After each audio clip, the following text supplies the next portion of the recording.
بسم اللہ الرحمن الرحیم۔ السلام علیکم معزز ناظرین، دی نالج آف اسلام میں آپ کو خوش آمدید۔ معزز ناظرین، آج ہم آپ سے حضرت عبداللہ بن جبیر رضی اللہ تعالیٰ عنہ کا واقعہ بیان کریں گے۔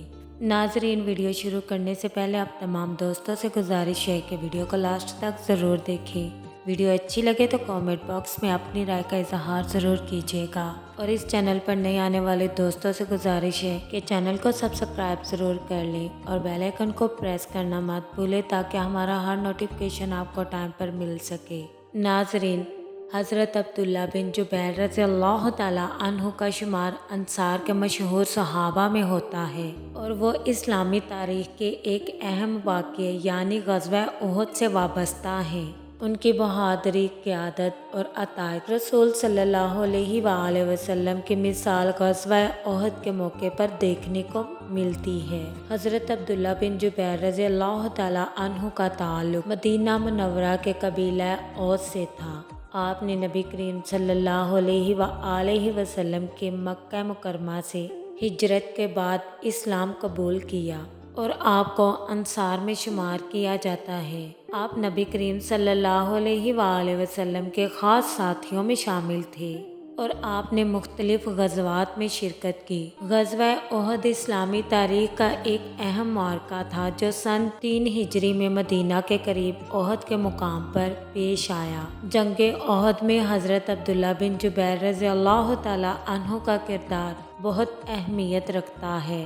نبی کریم صلی اللہ علیہ وآلہ وسلم نے غزوہ احد کے موقع پر 50 تیر اندازوں کو ایک خاص مقام پر متعین کیا تھا جس کو جبل رماتہ کہا جاتا ہے۔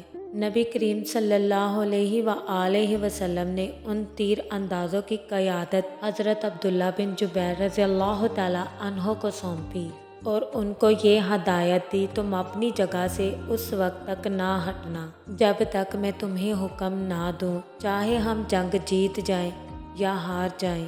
جنگ کے دوران مسلمانوں کو ابتدائی مرحلے میں فتح حاصل ہو رہی تھی، اور قریش کی فوج پیچھے ہٹ رہی تھی۔ جب مسلمانوں نے قریش کو بھاگتے دیکھا تو کچھ مسلمان مال غنیمت جمع کرنے لگے۔ حضرت عبداللہ بن جبیر رضی اللہ تعالیٰ عنہ کے زیر قیادت تیر اندازوں نے اپنی پوزیشن کو برقرار رکھا، لیکن زیادہ تر تیر اندازوں نے یہ سوچ کر کہ جنگ ختم ہو گئی ہے اپنی جگہ چھوڑ دی اور مال غنیمت جمع کرنے کے لیے نیچے اتر گئے۔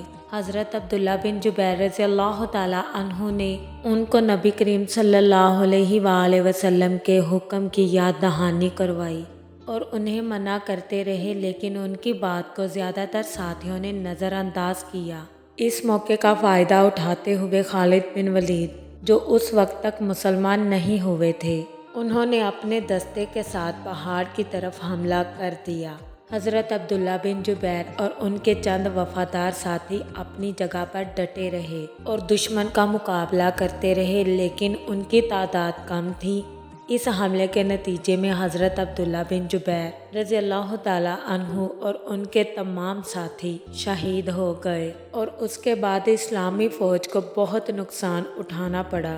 ناظرین، حضرت عبداللہ بن جبیر رضی اللہ تعالیٰ عنہ کی شہادت ایک سبق آموز واقعہ ہے جو اسلامی تاریخ میں عطائیت رسول صلی اللہ علیہ وآلہ وسلم کی اہمیت کو اجاگر کرتا ہے۔ آپ رضی اللہ تعالیٰ عنہ نے اپنی جان قربان کی، لیکن رسول صلی اللہ علیہ وآلہ وسلم کے حکم کی نافرمانی نہیں کی۔ حضرت عبداللہ بن جبیر رضی اللہ تعالیٰ عنہ کی شخصیت عطائیت، بہادری اور قربانی کی علامت ہے۔